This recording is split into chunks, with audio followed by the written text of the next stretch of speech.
ನಮಸ್ಕಾರ. ಇವತ್ತು ಸ್ವತಂತ್ರ ಬಂದು 80 ವರ್ಷ ಆದರೂ ಸಹ ರೈತರ ಕೆಲಸ ಕಾರ್ಯಗಳನ್ನ ಕಂದಾಯ ಇಲಾಖೆಯಲ್ಲಿ ಕ್ರಮಬದ್ಧವಾಗಿ ಮತ್ತು ಸರಿಯಾದ ಸಮಯದಲ್ಲಿ ಮಾಡದ ವಿರುದ್ಧ ಒಂದು ಪ್ರತಿಭಟನೆಯನ್ನು ಹಮ್ಮಿಕೊಂಡಿದ್ದು ಸಾಂಕೇತಿಕವಾಗಿ. ಕಾರಣ ಇಷ್ಟೇ, ಜೈಪುರ ಹೋಬಳಿ ಯಡಹಳ್ಳಿ ಗ್ರಾಮದ ಸುಮಾರು 7-8 ಜನರ ರೈತರ 20-30 ಎಕರೆ ಜಮೀನನ್ನು ಸುಮಾರು 100 ವರ್ಷಗಳಿಂದ ಉಳುಮೆ ಮಾಡ್ತಾಯಿದ್ರು ಸಹ ಯಾರೋ ಉದ್ಯಮಿ ಅಥವಾ ದುಷ್ಕರ್ಮಿಗಳ ಜೊತೆ ಸೇರಿ ಕಂದಾಯ ಇಲಾಖೆ ಮತ್ತು ಬೇರೆ ಬೇರೆ ಇಲಾಖೆಗಳು ಒಕ್ಕಲೆಬ್ಬಿಸುವ ಕೆಲಸವನ್ನು ಮಾಡ್ತಿದ್ದಾರೆ ಅಂತೇಳಿ ಮನವಿ ಬಂದಿತ್ತು. ಈ ಉದ್ದೇಶ ಇಷ್ಟೇ, ಇಲಾಖೆಯಲ್ಲಿ ಯಾರು ಹಣ ಕೊಡ್ತಾರೆ ಅವರ ಕೆಲಸವನ್ನು ಜವಾಬ್ದಾರಿಯುತವಾಗಿ ಮಾಡ್ತಾರೆ. ಯಾರು ನೈಜ ರೈತರು ಇರ್ತಾರೆ, ಬಡ ದಲಿತ ವರ್ಗದವರು ಇರ್ತಾರೆ, ಅವ್ರನ್ನ ಕಚೇರಿಗೆ ತಿಂಗಳಾನುಗಟ್ಟಲೆ ಅಲ್ಲ ವರ್ಷಾನುಗಟ್ಟಲೆ ಅಲಿಸ್ತಾರೆ. ಅದಕ್ಕೆ ಅನೇಕ ಕಡೆಯಲ್ಲಿ ತಾಲೂಕು ಕಚೇರಿಯ ಮುಂದೆ ಆತ್ಮಹತ್ಯೆ ಮಾಡಿಕೊಂಡಿರೋದು ಇದೆ ಮತ್ತು ಜನಸ್ಪಂದನ ಕಾರ್ಯಕ್ರಮದಲ್ಲಿ ಲಂಚವನ್ನು AC ಅವರಿಗೆ ನೇರವಾಗಿ ಕೊಟ್ಟಿರುವಂಥ ಉದಾಹರಣೆಗಳು ಇದ್ದಾವೆ. ಅದನ್ನು ಇವತ್ತು ವಿರೋಧಿಸಿ ನಾವು ಸಾಂಕೇತಿಕವಾಗಿ ಕರ್ನಾಟಕ ರಾಜ್ಯ ರೈತ ಸಂಘ ಮೂಲ ಸಂಘಟನೆ ಮೈಸೂರು ಜಿಲ್ಲಾಧ್ಯಕ್ಷರು ಬನ್ನೂರು ನಾರಾಯಣ್, ನಾನು ಮತ್ತು ನಮ್ಮ ಸಹೋದ್ಯೋಗಿಗಳು ಮುಖಂಡರ ಜೊತೆಗೂಡಿ ಎಲ್ಲ ನೈಜ ರೈತರ ಪರವಾಗಿ ಕರ್ತವ್ಯವನ್ನು ನಿರ್ವಹಿಸ್ತಾನೆ ಇರತಕ್ಕಂಥ ಕಂದಾಯ ಇಲಾಖೆ ಮತ್ತು ADLR ಯಾರಿದ್ದಾರೆ ಸರ್ವೆ ಆಫೀಸರು, ಅವರ ವಿರುದ್ಧ ಒಂದು ಪ್ರತಿಭಟನೆ ಮಾಡಿ ಅವರಿಗೆ ಒಂದು ಮನವಿಯನ್ನು ಕೊಟ್ಟಿದ್ದೇವೆ. ಮನವಿಯನ್ನು ಸ್ವೀಕರಿಸಿದ ಸಂದರ್ಭದಲ್ಲಿ ಕೂಡಲೇ ನಾವು ರೈತರ ಪರವಾಗಿ ಕೆಲಸವನ್ನು ನಿರ್ವಹಿಸ್ತೇವೆ, ನೀವೇನು ಮನವಿ ಕೊಟ್ಟಿದ್ದೀರಿ ಅಂತ ಹೇಳಿದ್ದಾರೆ. ನಾವು ಅವರಿಗೆ ಖಡಕ್ಕಾಗಿ 3-4 ದಿನದಲ್ಲಿ ನಮ್ಮ ಜಮೀನುಗಳನ್ನ ದುರಸ್ತಿ ಮಾಡ್ದೇ ಹೋದರೆ ಸಚಿವರು ಬರುವಂಥ ಸಂದರ್ಭದಲ್ಲಿ ಕಪ್ಪು ಬಾವುಟವನ್ನು ಪ್ರದರ್ಶನ ಮಾಡ್ತೇವೆ. ಈ ಹಿಂದೆ ಕೂಡ ಮುಖ್ಯಮಂತ್ರಿ ಬಂದಾಗ ನಾವು ಹೈಜಾಕ್ ಮಾಡ್ತೀವಿ ಅಂತ ಹೇಳಿದ್ವಿ. ಆ ಸಂದರ್ಭದಲ್ಲಿ ಮುಖ್ಯಮಂತ್ರಿಗಳು ರೈತರ ಮನವೊಲಿಸಿ ನೀವು ಯಾವುದೇ ಕ್ರಮವನ್ನು ತಗೊಳ್ಬೇಡಿ, ನಾನು ನಿಮ್ಮ ಪರವಾಗಿ ಕೆಲಸ ಮಾಡ್ತೀನಿ ಅಂತೇಳಿ ಅವರ ಒಕ್ಕಲೆಬ್ಬಿಸುವ ಕೆಲಸವನ್ನು ಮಾಡಿ ಅವರ ಒಳ್ಳೆತನವನ್ನು ದುರುಪಯೋಗ ಪಡಿಸ್ಕೊಂಡಿದ್ದಾರೆ. ಅದರ ವಿರುದ್ಧ ಇವತ್ತು ಧ್ವನಿ ಎತ್ತಿದ್ದೇವೆ, ಅವರಿಗೆ ಖಡಕ್ಕಾಗಿ ಎಚ್ಚರಿಕೆಯನ್ನು ಕೊಟ್ಟಿದ್ದೇವೆ. ಕೂಡಲೇ 3-4 ದಿನದಲ್ಲಿ ನಮ್ಮ ರೈತರು ಯಾರು ಮನವಿ ಕೊಟ್ಟಿದ್ದಾರೆ ಅವರ ಸಂಪೂರ್ಣ ಜವಾಬ್ದಾರಿಯನ್ನು ಹೊತ್ತು ಕಾರ್ಯನಿರ್ವಹಿಸ್ತಾನೆ ಇದ್ದರೆ ಮುಂದೆ ಕಂದಾಯ ಇಲಾಖೆಯವರು ಸಚಿವರು ಅಥವಾ ಈ ಭಾಗಕ್ಕೆ ಬಂದಾಗ ನಾವು ಈ ಕಚೇರಿಯ ಮುಂದೆ ಅಥವಾ ಅವರ ಓಡಾಡುವ ಕಾರುಗಳ ಮುಂದೆ ಪ್ರತಿಭಟನೆಯನ್ನು ಮಾಡ್ತೇವೆ.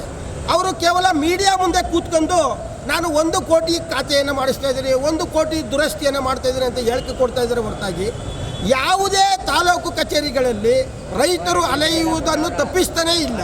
ರೈತರು ಪ್ರತಿದಿನ ಅಲಿತಾನೇ ಇದ್ದಾರೆ. ಇವರು ಕರ್ತವ್ಯ ನಿರ್ವಹಿಸ್ತಾ ಇರೋದು ಕರೆಕ್ಟಾಗೇ ಇದ್ದರೆ ಇವರು ಸ್ವತಂತ್ರ ಬಂದು 80 ವರ್ಷ ಆದರೂ ಸಹ ಆ ಇಲಾಖೆಗೆ ಬರುವಾಗಿಲ್ಲ ಜನರು. ಯಾಕೆ ಅಂದರೆ ಇಲಾಖೆಯಲ್ಲಿ ಟಿಪ್ಪಣಿ ಇರುತ್ತೆ, ಭೂ ದಾಖಲೆಗಳಿರ್ತವೆ, ಪ್ರತಿಯೊಂದು ದಾಖಲೆ ಕಚೇರಿ ಕೂಡ ಇಲ್ಲೇ ಇರ್ತದೆ. ಇವರು ಆ ದಾಖಲೆಗಳನ್ನ ತಗೋಗಿ ರೈತರ ತಾಕುಗಳಿಗೆ ಹೋಗಿ ಅವರ ವಂಶ ಪರಂಪರೆಯಾಗಿರ್ತಕ್ಕಂಥ ಜಮೀನುಗಳನ್ನ ಖಾತೆಗಳನ್ನ ಬದಲಾವಣೆ ಮಾಡಿದರೆ ಅಲಿಯುವಂಥ ಪರಿಸ್ಥಿತಿ ಮಹಿಳೆಯರಿಗೆ, ಮಕ್ಕಳಿಗೆ, ದಲಿತರಿಗೆ ಬರ್ತಾ ಇರಲಿಲ್ಲ. ಇವರ ನೆಗ್ಲಿಜೆನ್ಸಿಯಿಂದ ಇವರ ಹಣದಾಸೆಗೋಸ್ಕರ ರೈತರನ್ನ ಅಲೆದಾಡಿಸ್ತಾ ಇದ್ದಾರೆ.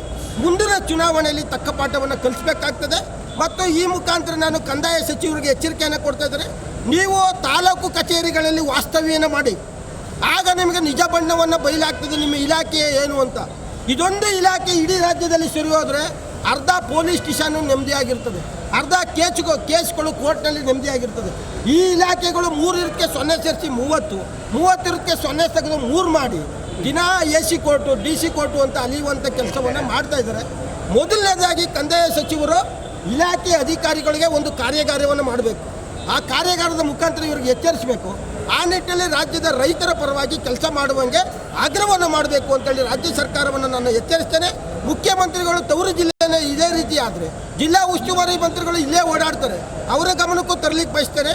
ಕೂಡಲೇ ಮುಖ್ಯಮಂತ್ರಿಗಳ ಮಕ್ಕಳು, MP, MLA, ಮಿನಿಸ್ಟ್ರು ಎಲ್ಲರೂ ಕೂಡ ದೊಡ್ಡ ಹುದ್ದೆಯಲ್ಲಿದ್ದರೆ ಸಾಲದು, ರೈತರ, ದಲಿತರ, ಕೂಲಿ ಕಾರ್ಮಿಕರ ಸಮಸ್ಯೆ ಬಗೆಹರಿಬೇಕು ಅಂತೇಳಿ ನಾನು ಆಗ್ರಹವನ್ನು ಮಾಡ್ತಾಯಿದ್ರೆ, ಮುಂದೆ ಏನಾದರೂ ಇದೇ ರೀತಿ ಮುಂದುವರೆದ್ರೆ ಮುಖ್ಯಮಂತ್ರಿಗಳು ಬರುವಂಥ ಸಂದರ್ಭದಲ್ಲಿ ಉಗ್ರವಾದಂಥ ಪ್ರತಿಭಟನೆ ಮಾಡಬೇಕಾಗ್ತದೆ ಅಂತೇಳಿ ನಾನು ಆಗ್ರಹಿಸ್ತೇನೆ. ನಮಸ್ಕಾರ. ಜನಪ್ರತಿನಿಧಿಗಳು ಸರಿಯಾಗಿದ್ದಿದ್ರೆ ಅಧಿಕಾರಿಗಳು ಸರಿಯಾಗಿ ಹೇಳ್ತಾರೆ. ಕೆಲವು ಅಧಿಕಾರಿಗಳು ಹೇಳ್ತಾರೆ ನೇರವಾಗಿ 20 ಲಕ್ಷ ಕೊಟ್ಟು ಬಂದಿದ್ದೀನಿ, ಯಾವ ಅಧಿಕಾರಿಗೆ ಯಾವ ರಾಜಕಾರಣಿಗೆ ಹೇಳ್ತೀಯ ಹೇಳು ಅಂತಾರೆ.